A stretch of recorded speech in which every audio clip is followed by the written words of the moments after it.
Voilà, ça peut-être faudra couper ça. Je suis Daphna, je suis travailleuse sociale de formation, je suis chef d'entreprise, j'ai créé un service d'aide à domicile parisien dédié aux plus fragiles. Je suis maman aussi, voilà, en quelques mots.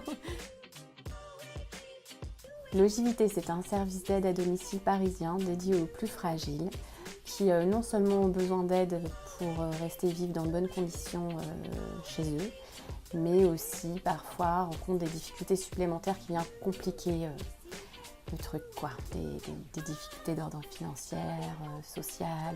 Donc on est un peu, voilà, un peu des capitaines flammes du domicile, j'exagère un peu. Enfin voilà, ce qui nous plaît, c'est quand même d'aider ceux qui ont le moins de chances d'y arriver, quoi.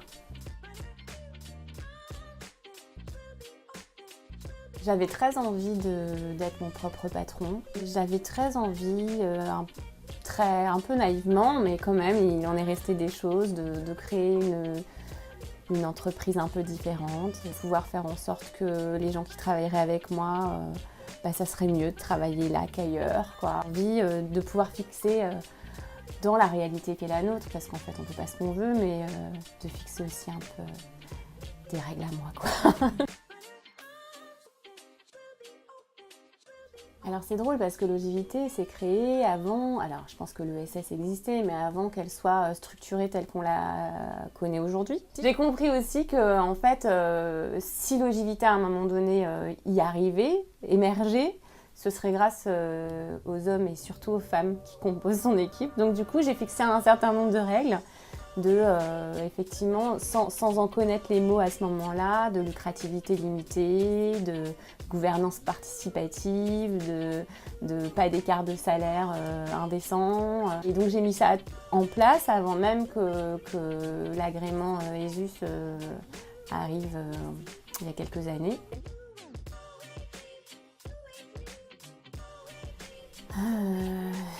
Oui et non.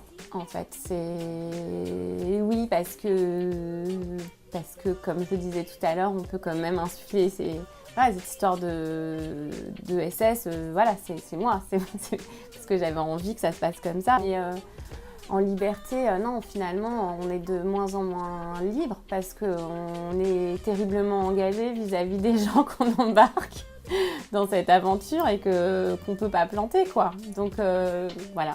Tout dépend où est-ce qu'on se place. Alors je pense que oui, parce qu'en fait moi je mélange tout. Mais j'ai essayé de ne pas faire comme ça parce que c'est compliqué de faire comme ça, mais en fait je mélange tout, je mélange ma vie professionnelle avec ma vie personnelle. Je marche énormément à l'affect, c'est pas toujours bien, mais c'est comme ça. Du coup, forcément, il faut, dans tout ça, il y a des moments durs, des moments formidables, et il faut qu'à un moment donné, j'y retrouve mon compte et que ce soit épanouissant, tout ce stress, toute cette énergie. Il faut qu'effectivement ça fasse sens pour moi, parce que sinon je deviens juste dingue. Alors je sais pas si c'est des plafonds de verre, mais moi j'ai été obligée de devenir meilleure dans des domaines où j'étais franchement mauvaise, quoi.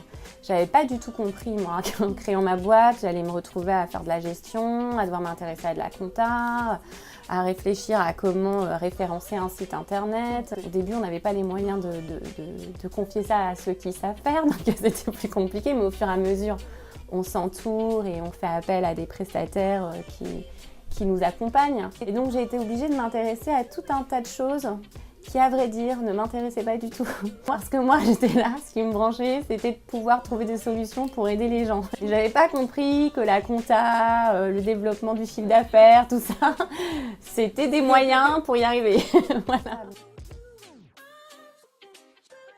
Qu'est-ce que je veux pour moi ? Je veux vieillir dans une maison où il n'y aura pas de marche, où il n'y aura pas de baignoire, entourée des gens que j'aime, où je pourrais continuer à faire du jardinage et peut-être un peu de maçonnerie parce que je jointe les murs d'une vieille maison, donc voilà, ça m'éclate beaucoup. Que je puisse être accompagnée pour continuer d'être entourée des gens que j'aime et continuer à faire ce que j'aime. jusqu'au bout, quoi. Alors moi, je veux pouvoir pour mes vieux jours continuer à faire ce qui m'éclate. Peut-être que j'aurai trouvé un nouveau truc, hein. Peut-être que ce sera plus jardinage et la maçonnerie.